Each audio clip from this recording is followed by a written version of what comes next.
Over the course of your event, it may become necessary to use baller compensation codes, or comp codes, to rotate your broadcasters, or in case of a game cancellation or forfeit.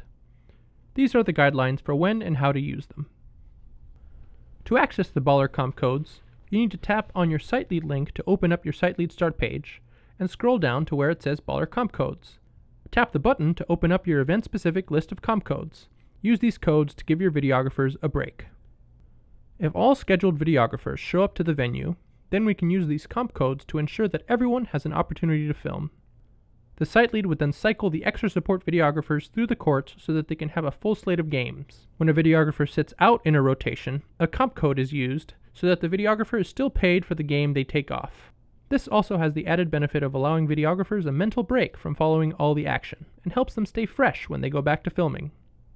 The rotation goes as such. The support videographer would cycle into the first court, while the Court 1 videographer sits and takes a comp code.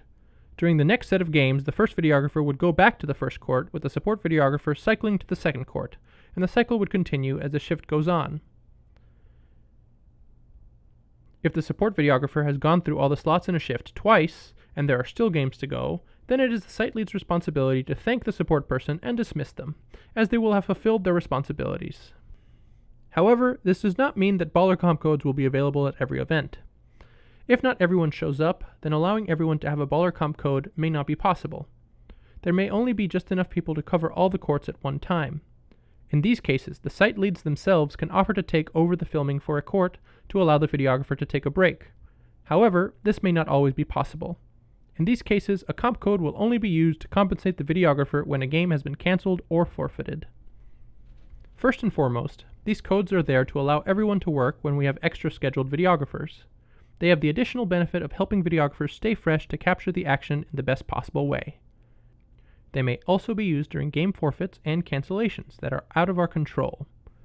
However, it is not a guarantee, nor are they there to provide videographers with extra pay they have not earned.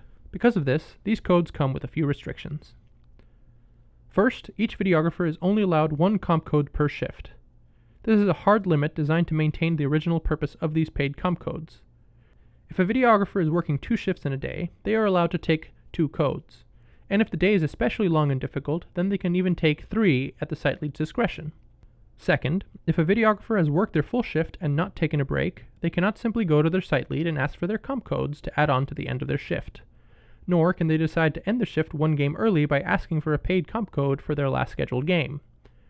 These codes are to replace one of the games for their convenience, not to be tacked on at the end.